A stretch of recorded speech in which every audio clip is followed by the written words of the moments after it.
The following video presentation is a product of the processes of the comprehensive land use planning, which consists of the three major strategic objectives and the structure plan.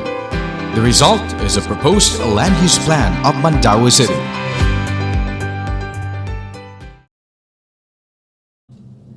These are the three strategies that will achieve the vision of the city in relation to the comprehensive land use plan. Mandaue, a green city with sustainable economic development, focused on high-quality manufactured consumer products, guided by responsive governance, thus ensuring better living standards for its citizenry.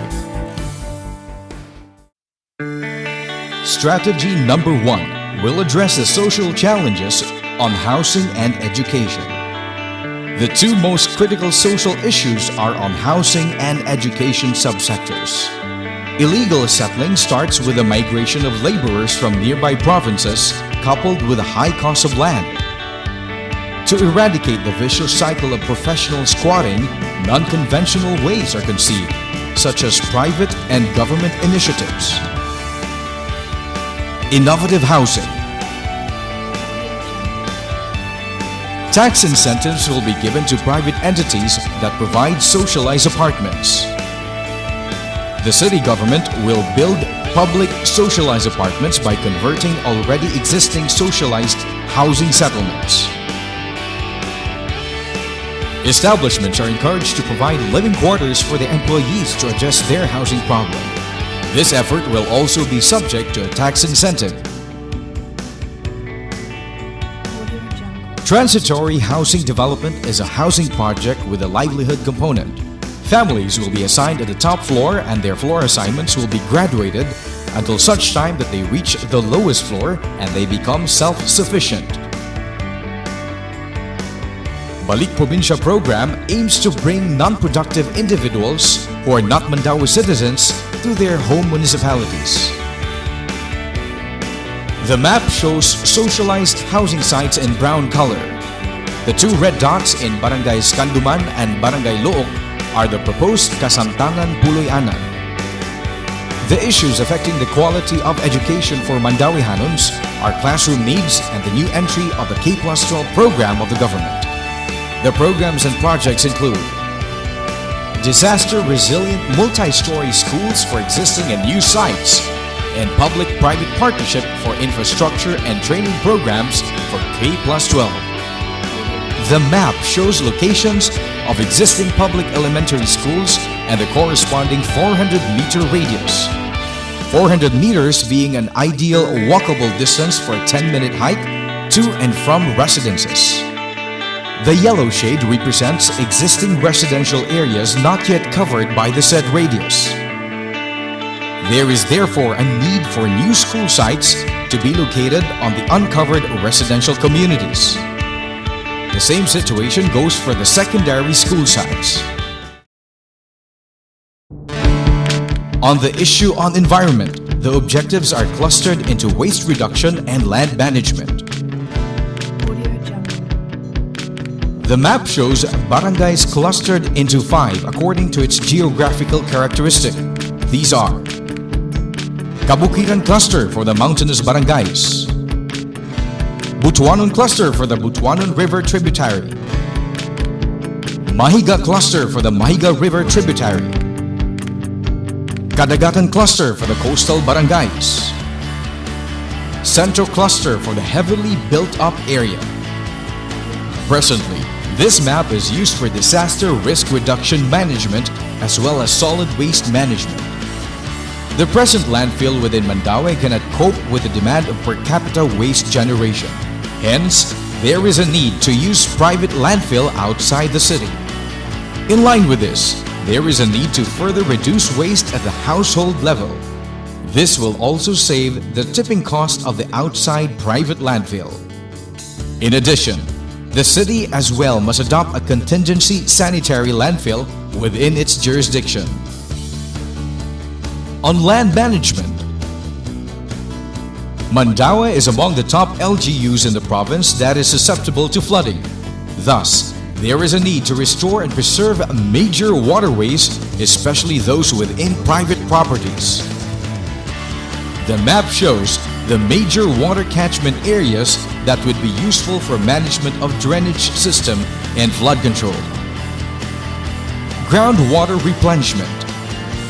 The map shows the latest data on salt water intrusion in the city. To prevent the continued intrusion of underground salt water, which has now reached approximately 50% of the city's land area, policies and groundwater replenishment at the household level and other building structures must be promoted. Minimal disturbance of terrain. This is the latest topographic map supplied by the Japan International Cooperation Agency or JICA. This is the elevation map, the product of the topographic map. Blue shades represent 3-meter increment elevation from the mean sea level. Yellow-orange shades for 12-meter increment elevation, while the light green is from 32 to 100-meter elevation. The map is used for climate change adaptation plan, particularly on sea level rise. To further mitigate flooding and groundwater issues, guidelines for terrain-compatible structures will be formulated for minimal disturbance of terrain. The presence of parks and open spaces is vital for environmental sustainability. The map shows an approximate area of 90 hectares of parks and open spaces that exceeds the standard 10-year projected requirement. Included are fish ponds for food sustainability. For new developments, green growth principles should also be adopted. An example of parks and open spaces is the development of the Mangrove Eco Park in Barangay Pacnaan and Labugon. Another innovative utilization of an open space is the proposed Sky Park over Soriano Avenue. This will link people from the city core to the adjacent Government Civic Center. Mandaue is already 85% built up. And to correct the issue in urban sprawl, the strategy adopted is to develop new growth areas.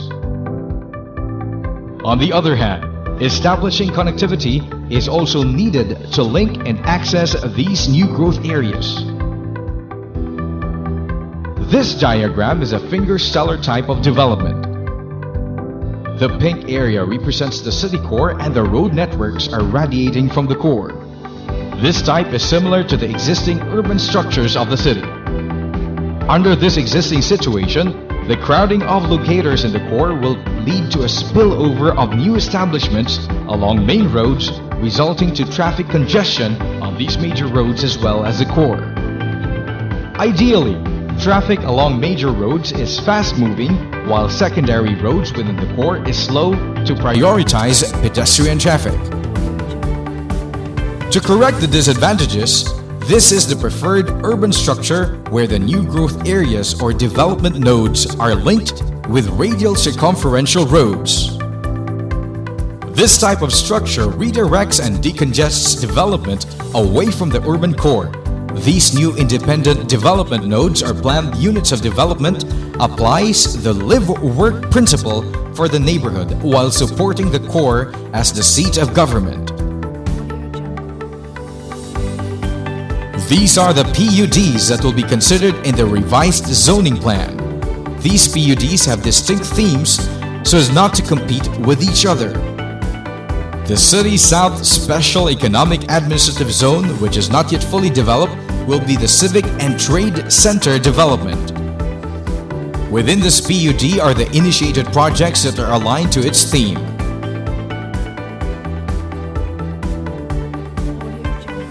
The redevelopment of the government-owned site or the CICC vicinity.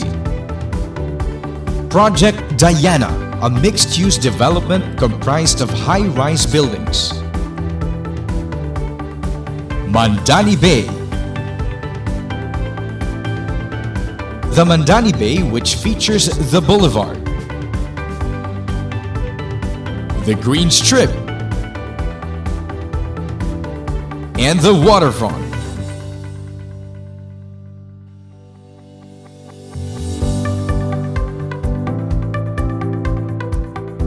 The city core redevelopment, which aims to retain its poblacion ambiance and state of government, a pedestrian-friendly zone that features shabby chic novelty shops and alfresco cafes.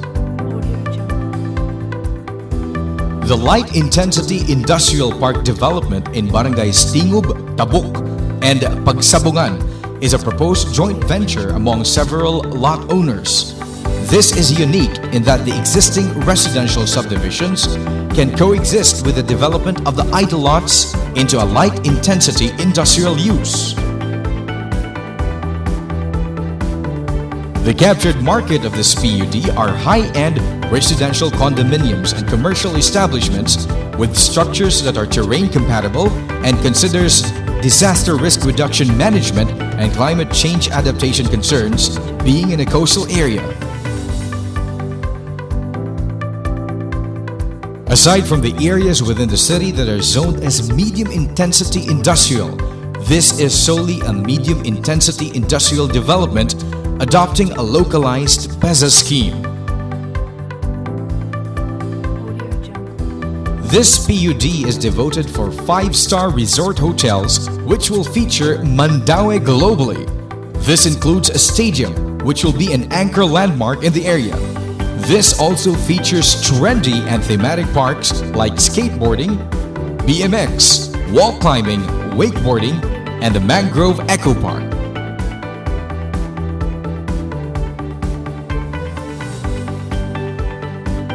Considering these dispersed developments, this would require an ideal road network for access and links. Starting from the city core, the city provides public transport corridors that are ready for whatever mass transport system the province will adopt.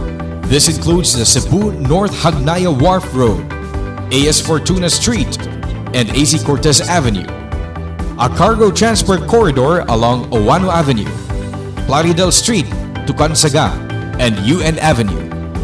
An inner circumferential road comprised mostly of existing roads that need to be widened and will be used for intra-city transport system. An outer circumferential road on the west side on Hernan Cortez Street and H. Abellano Streets, while on the east side is a proposed coastal road. These will serve as bypass roads. Other existing arterial roads that are still vital, and intermediate roads that will link an arterial road to a local road such as residential subdivisions and barangay roads. A 4-level interchange at UN Avenue and Plaridel intersection. This is a product of the CLUP study and the constant coordination with the Regional Development Council and the Department of Public Works and Highways, now a pipeline project under 2016 department budget. Another result of interagency coordination is the third Mandaue-Mactan Bridge, which includes the scenic coastal road to be funded by JICA.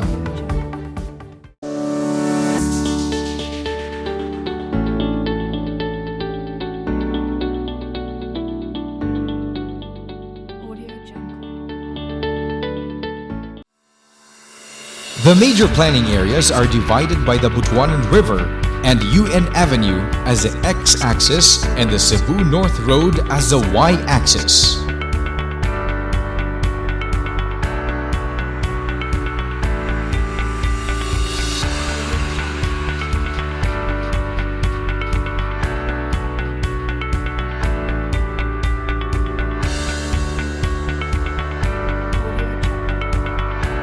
The areas are identified as quadrants with an area of 771 hectares per quadrant. Elevation of each quadrant is also considered.